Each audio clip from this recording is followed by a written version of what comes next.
এখানে দেখো ম্যাপে কিন্তু কোনো রকমের রোডই দেখাচ্ছে না। এখানে দেখো কত বড় বড় পাথর পড়ে রয়েছে। আমার মারা যখন দেখবে এই ভিডিও তখন চমকে যাবে যে আমরা কোন রাস্তায় এসেছি। সম্ভবত ডান সাইডটাই Sela tunnel entry. You are at 13,000 feet. এই হচ্ছে নদী আর এই হচ্ছে সে অস্বাভাবিক জলপ্রপাত।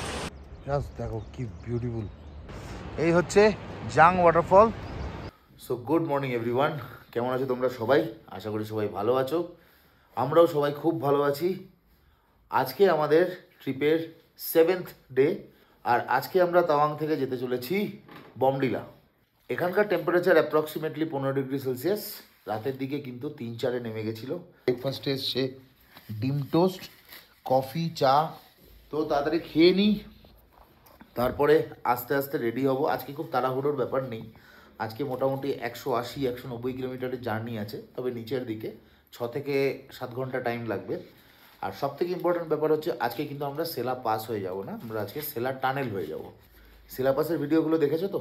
যদি না দেখে থাকো অবশ্যই প্রথম থেকে এপিসোডগুলো দেখে নিও, তাহলে এই ভিডিওর সাথে কিন্তু কানেক্ট করতে পারবে।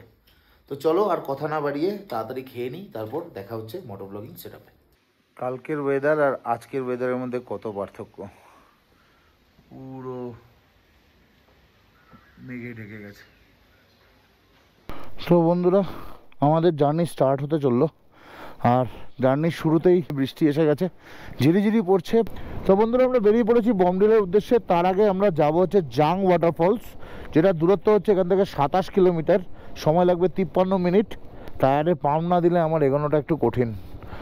আমার একটা ইনফ্লেটার আনা উচিত ছিল, বাট ওই তাড়াহুড়োতে সব ভুলে গেছি। একটা অসুবিধা হলো যে তাওয়াং শহরে একদম বাইক সার্ভিসিংয়ের দোকান বা কোনো কিছুই পেলাম না। যেদিন আমরা তাওয়াং এসেছিলাম সেদিন আমরা তোমাদেরকে এই রোডটা দেখাতে পারিনি ডিউ টু বৃষ্টি।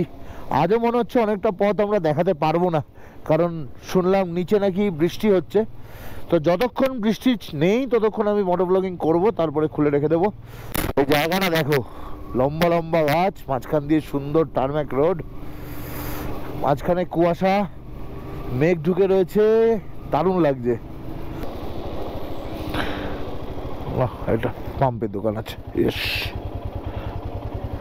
ভাইয়া, পাম্প হো সকতা হ্যায়? তো বন্ধুরা, একটা তোমাদের ইনফরমেশন দিয়ে রাখি, তোমরা যদি তাওয়াংয়ে আসো আর গাড়ির কোনো কাজ করাতে হয়, আমি তো বহু জায়গায় খুঁজলাম, কিছু পাইনি। কিন্তু এই জাং ফলের দিকে যেতে গিয়ে তাওয়াংয়ের যে গেটগুলো আছে ওটা ক্রস করার পরে আমি দুটো জায়গা দেখলাম যেখানে গাড়িও ধোয়ানো হচ্ছে এবং টুকটাক বাইকের কাজ করিয়ে নিতে পারবে, ইভেন পাম্পও দেওয়া যাবে। গোটা তাওয়াং শহরে আর কোথাও কিন্তু আমি পাইনি। আরও 18 কিলোমিটার রাস্তা বাকি, সবে 10 কিলোমিটার মতো রাস্তা আমরা এসেছি। যত নিচের দিকে যাচ্ছি বৃষ্টির ফোঁটা বাড়ছে। জানি না কতদূর তোমাদেরকে আমি ভিডিও দেখাতে পারবো। উপর দিকে একদম মেঘ, ঘন কালো মেঘ। জাস্ট তোমাদের দেখাতে চাই দূর থেকে জাং ওয়াটারফলের বিউটি। মোবাইলের ক্যামেরা দিয়ে দেখাই। ওইখান থেকে ঝর্ণার জলটা পড়ছে, ওরকম হেভি ঝর্ণার জল যে এখান থেকে কত হেভি লাগছে, সেখান থেকে পড়ে ওইখান থেকে নদী দিয়ে আস্তে আস্তে এদিক দিয়ে বেরিয়ে যাচ্ছে। কত দূর থেকে দেখা যাচ্ছে তার একটা তোমাকে আইডিয়া দিচ্ছি। 7.2 কিলোমিটার রাস্তার দূর থেকে আমরা দেখতে পাচ্ছি এটা। বমডিলা এখান থেকে 155 কিলোমিটার, জাং হচ্ছে 9 কিলোমিটার, সেলা 52 কিলোমিটার, তেজপুর হচ্ছে 309 কিলোমিটার, দিরাং হচ্ছে 113 কিলোমিটার। জাস্ট ওয়াটারফলের জলের স্রোতটা দেখো। বমডিলা পৌঁছাতে গেলে রাস্তা ওটা ধরতে হবে, আর জাংফল যাওয়ার রাস্তাটা হচ্ছে এটা। 800 মিটার মতো রাস্তা বাকি আছে জাংফল পৌঁছাতে।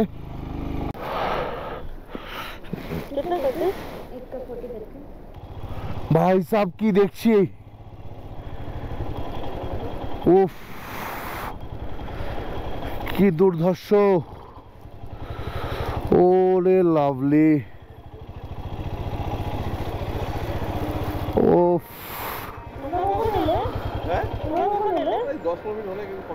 আরে কি দেখতে, উফ।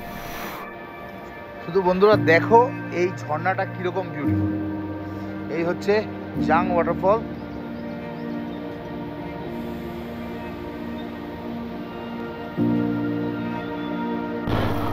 চলো একদম আমরা কাছে চলে যাই ঝর্ণার। ওই দিক থেকে একটা নদীও আসছে। তো এখানে বাইকগুলোকে পার্ক করে দিয়েছি, পার করে এবার আমরা নিচের দিকে যাচ্ছি, ঝর্ণার দিকে। একটা কাঠের ব্রিজ মতো করা রয়েছে, দেখে হ্যাঁ চারদিক দেখে নেমে তো যাবো। প্রশ্নটা উঠছে উঠবো কি করে। খুব সুন্দর সিঁড়ি করে দেওয়া আছে, যারা বাইক বা গাড়ি নিয়ে আসছে আর কিছুদিন বাদে এখান দিয়ে রাস্তাই করে দিচ্ছে, তো আর পরিশ্রম থাকবে না আর কি। আর এত জলপ্রপাতের কাছে গেছি কিন্তু একদম ক্লোজ এরকম ভয়ঙ্কর জলপ্রপাতের সামনে খুব কমই এসেছি। এই হচ্ছে মোমেন্ট অফ ট্রুথ।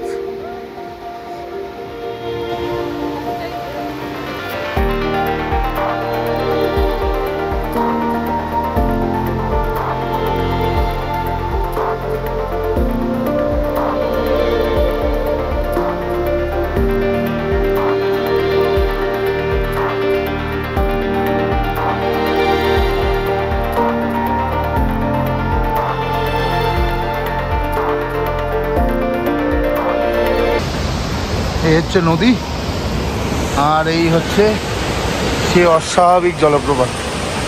বৃষ্টি নেমে গেছে, এটাই সমস্যা, এখান থেকে বেরিয়ে যেতে হবে, নালে বিপদে পড়বো। কারণ আমরা রেন গিয়ারগুলোকে ওখানে রেখে এসেছি, তাহলে ফাটাফাটি জায়গা। প্রায় ঘন্টাখানেক কাটানোর পরে এবার আমরা আবার রওনা দিচ্ছি আমাদের ডেস্টিনেশনের উদ্দেশ্যে। মাঝখানে আমরা লাঞ্চ করবো কোথাও না কোথাও, তো চলো যাওয়া যাক। এখন অনেকটা পথ উপরের দিকে উঠতে হবে, এটা হচ্ছে মেন চ্যালেঞ্জ। তো এই ওয়াটারফলকে বিদায় জানাচ্ছি।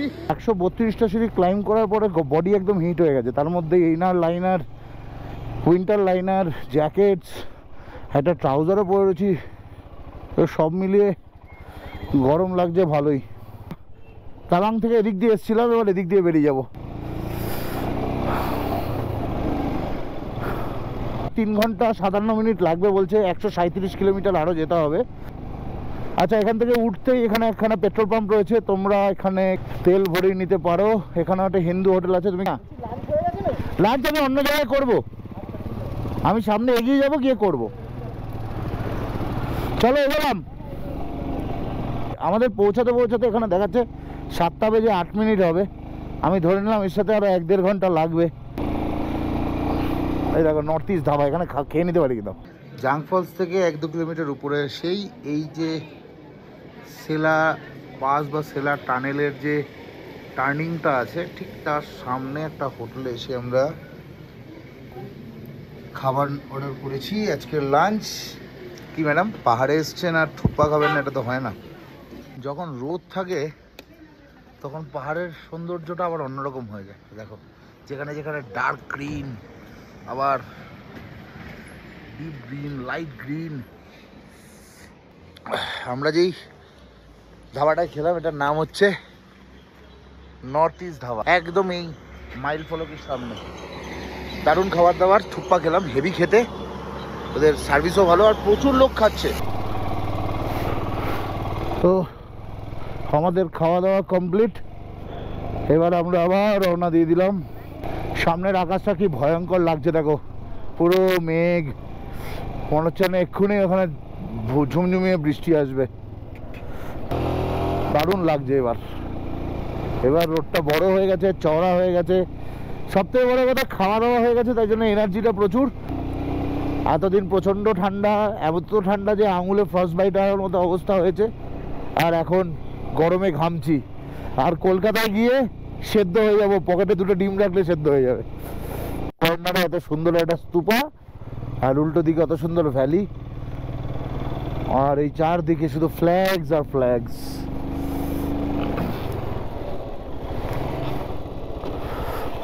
প্রকৃতির খেলা দেখো, জাস্ট এই টার্নটা নিলাম, সূর্যের ক্ষমতা শেষ হয়ে গেল আর চারিদিক দিয়ে মেঘে ঢেকে গেল।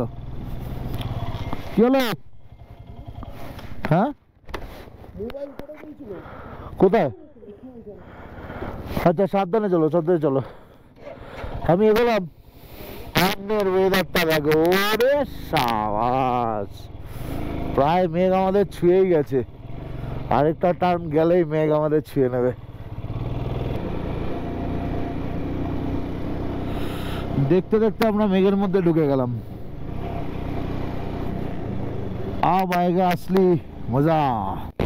রাস্তাটার সিচুয়েশনটা দেখো, আসার সময় তোমাদেরকে এই রাস্তা আমি দেখাতে পারিনি। দুটো কারণ ছিল, একটা হচ্ছে প্রচন্ড বৃষ্টি হচ্ছিল, দ্বিতীয় হচ্ছে আমাদের হালত টাইট ছিল, চুপচুপে ভিজে গেছিলাম, আর বরফের ঝড়ে আমরা ফেসেও গেছিলাম। দেখো কি বিশাল ঝর্ণা, আর ডান দিকে আলতো আলতো বরফ হওয়া শুরু হয়ে গেছে, তার মানে আমরা অনেকটাই উপরে আছি। দেখেছো এগুলো সব বরফ।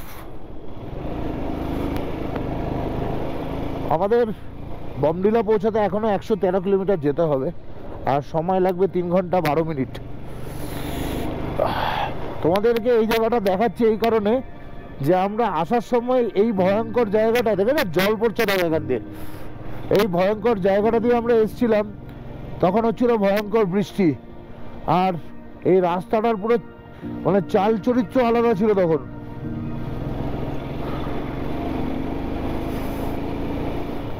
যত উপরের দিকে উঠছি ঠান্ডাটা অস্বাভাবিক বেড়ে যাচ্ছে। আসার সময় দাঁড়িয়ে এই ঝর্ণাটার ছবি নিয়েছিলাম, এই যে নদীর জলটা বেরিয়ে যাচ্ছে। এখনো 10 কিলোমিটার এই রোডে থাকতে হবে সেলার টানেলে যাওয়ার জন্য।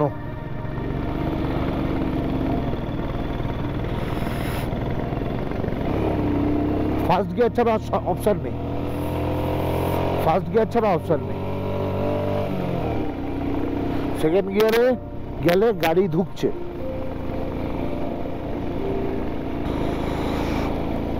ডান দিক দিয়ে সুন্দর নদীটা নেমে যাচ্ছে, আর আমরা বাঁ দিক দিয়ে যাচ্ছি।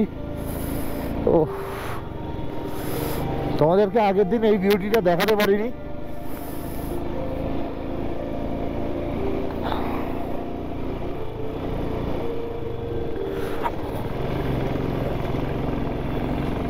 সামনের ভিউটা দেখো, শুধু শুধু জাস্ট সামনের ভিউটা দেখো।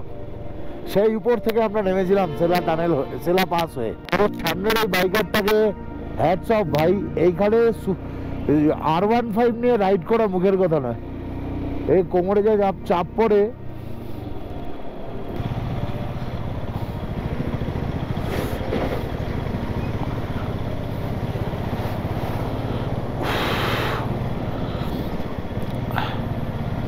তোমরা যারা আমার ভিডিও দেখছো এই ভিউটার জন্য কিন্তু 1 লাখ চাই।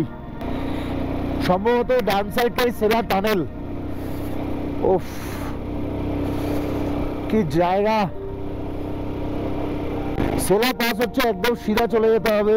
তেজপুর, টেঙ্গা, দিরাং, সেলা টানেল সব হচ্ছে ডান দিকে। আমরা সেলা পাস দিয়ে যেতে পারতাম, কিন্তু না গিয়ে আমরা ডান দিকে ঢুকে যাব। এই রোডটা চলে যাচ্ছে সেলা টানেল, আর 1 কিলোমিটারের মধ্যে পড়বে সেলা টানেল।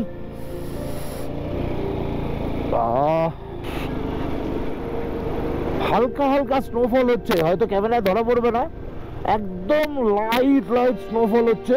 ছোট্ট ছোট্ট ড্রপ মুখের মধ্যে এসে লাগছে, আর আমি বুঝতে পারছি যে ঈশানীর শরীরটা খারাপ হচ্ছে। তার কারণ হচ্ছে এখানে প্রচন্ড ঠান্ডা, প্রচন্ড ঠান্ডা। মানে লোকে গাড়ি দাঁড় করিয়ে ফটো তুলছে। তো এই হচ্ছে সেলা টানেল, সে entry. You are at 13,000 feet. এই আমরা ঢুকতে চলেছি সেলা টানেলে।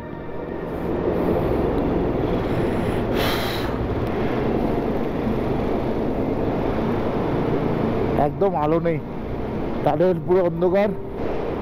এই টানেলটা মোটামুটি 6 কিলোমিটার লম্বা, 5.9 কিলোমিটার লম্বা।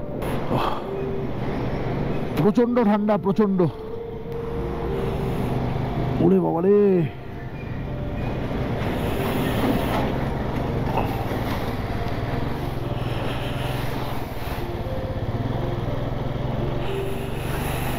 ঠান্ডা জিনিস পড়ে নাও। গাড়ি উড়িয়ে দিয়েছি।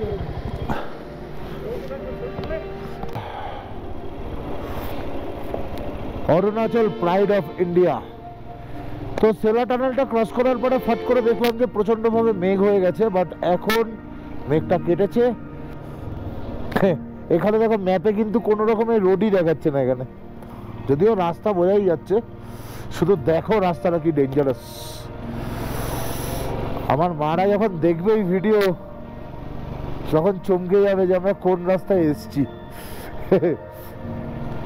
তাও আমার বাইক নিয়ে। আবার এদিক দিয়ে টানেল আছে, আবার ওই টানেল দিয়ে বেরোলাম, এটা দিয়ে বেরিয়ে যেতে হবে। এদিকে একটু আগে বৃষ্টি হয়ে গেছে, ওয়েদার যা দেখছি জাস্ট বৃষ্টি হয়ে গেছে। তো সেলা পাসের একটা টানেল দিয়ে বেরিয়েলাম, আর একটা টানেলে ঢুকছি। আলোটা জ্বালিয়ে নিতে হবে কারণ প্রচন্ড অন্ধকার টানেল।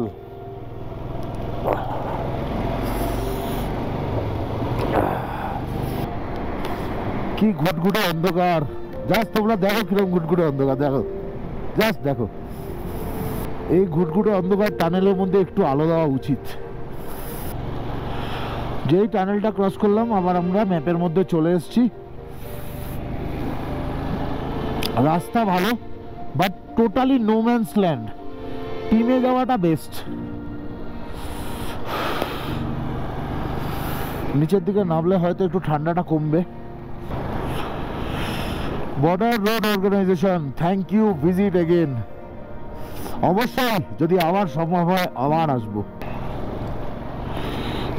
কখনো কখনো ভয় লাগছে আর মনে হচ্ছে আমাদের আরো সকালে স্টার্ট করা উচিত ছিল।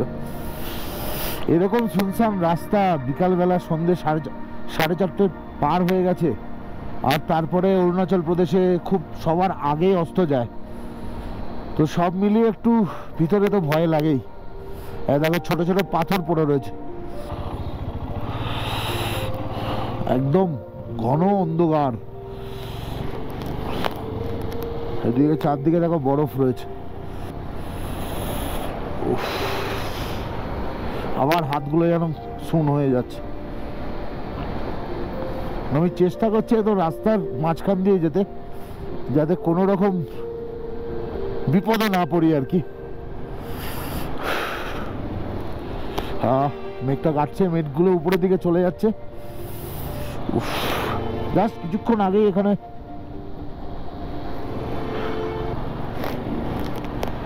বৃষ্টি হয়েছে, মেঘ কেটে গেছে। ঠিক আছে, পাথর পড়েছে, পাথর পড়েছে। এই পুরো রাস্তাটাই কিন্তু ল্যান্ডস্লাইড জোন। রাস্তায় ছোট ছোট নুড়ি পাথর পড়ে রয়েছে, বাট এগুলো সব আলগা পাথর। এই যে একটা বড় পাথর পড়ে রয়েছে, এগুলো সব আলগা পাথর। খুব সাবধানে তাড়াতাড়ি ক্রস করতে হবে। প্রচুর পাথর পড়ে রয়েছে রাস্তায়। দেখো কত বড় বড় পাথর পড়ে রয়েছে। 2.8 কিলোমিটার, আর এই রিস্কি জোনটা 2.8 কিলোমিটার আছে, বেশি নেই। এরপরে বৈশাখী এসে যাবে। পুরো রাস্তা জুড়ে পাথর পড়ে রয়েছে, দেখতে পাচ্ছ সব। এটা হচ্ছে সেই জায়গা যেখান থেকে এপাশে উঠে গেছিলাম আমরা সেলা পাসের দিকে, আর এদিকে হচ্ছে সেলার টানেল যেখান দিয়ে আমরা আসলাম। দাঁড়াবো না কারণ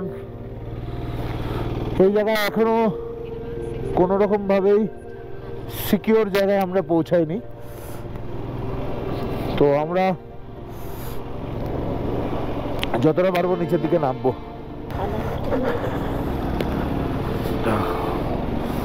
ইনি দুর্ধর্ষ চালাচ্ছেন একটা 110 সিসির গাড়ি নিয়ে। Sela top, Sela pass, Sela tunnel, Mandala top, Bumla pass সব কমপ্লিট করেছে। এখনো আমরা 11,000 11,500 ফিটের উপরে রয়েছি। আর এখন আমরা বৈশাখী এসে পৌঁছেছি।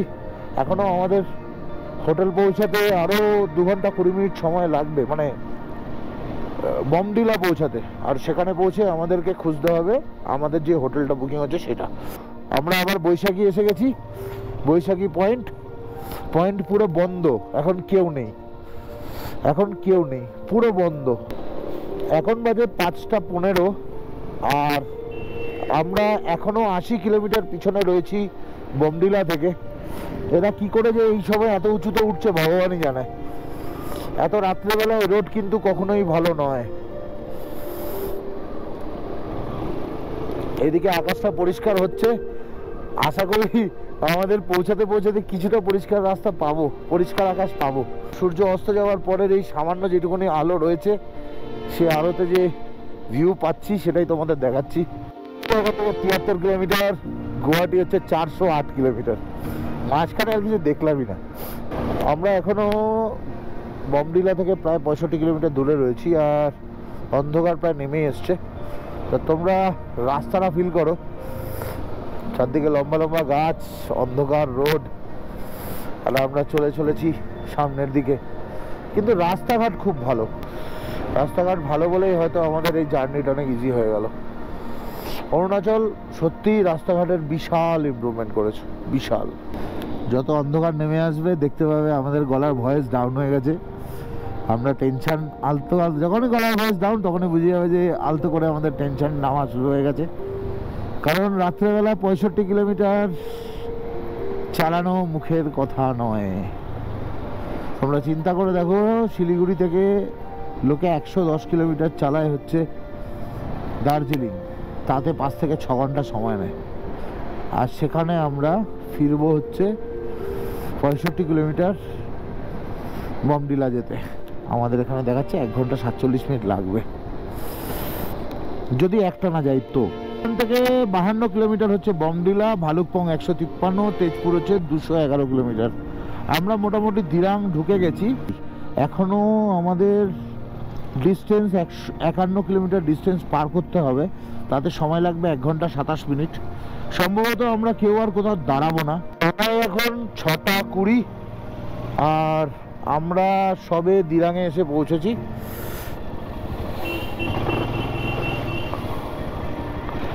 দিরাঙের এটা বাজার এরিয়া, যাওয়ার সময় যেখানে অনেকক্ষণ আমরা দাঁড়িয়েছিলাম। এই জায়গাটা প্রচণ্ড কনজেস্টেড।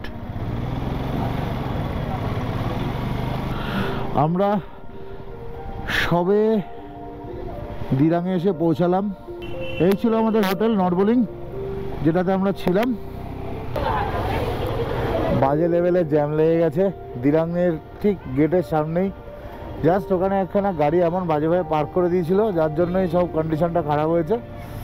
মানে একটা গাড়ি এই ছোট্ট রাস্তাকে কীরকম ক্যাচাল বানাতে পারে, জাস্ট এটা একটা দারুণ একটা উদাহরণ। এবারে ট্রিপের অ্যাডভেঞ্চারে কিছু বাকি রইল না। হাইওয়েতেও আমরা রাত্রে চালিয়েছি, কারণ পাহাড়েও চালাচ্ছি, আর সবাই খুব ভালো চালাচ্ছে, প্রত্যেকে ভালো চালাচ্ছে।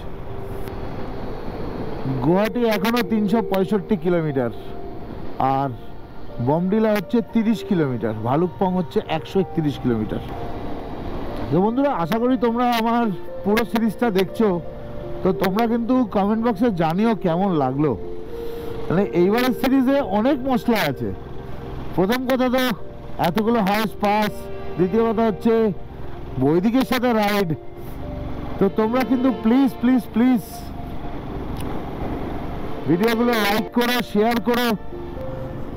আর 28 কিলোমিটার বাকি, আরও অলমোস্ট 1 ঘন্টা আমাদের রাইড করতে হবে। আমাদের রিচ টাইম দেখাচ্ছে 8টা 1।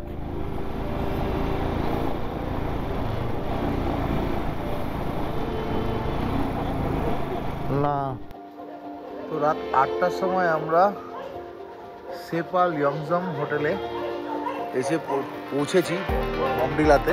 এটা হচ্ছে হোটেল, সকালবেলা তোমাদেরকে ভালোভাবে দেখাবো।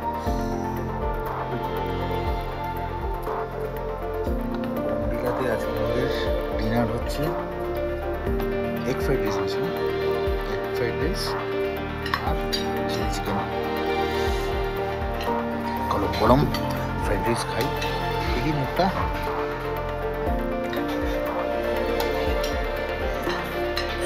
খেয়ে নি। আর 9:30টার সময় নাকি ডিনার করছি। অস্বাভাবিক ব্যাপার আমাদের কাজ। আমাদের কলকাতা শহরে এরকম হয়ে যায়, হ্যাঁ, যে 9টা 9:30টার পরে কিছু পাওয়া যাবে না, কি ঘুমাতে হবে, সকালে শুরু করো।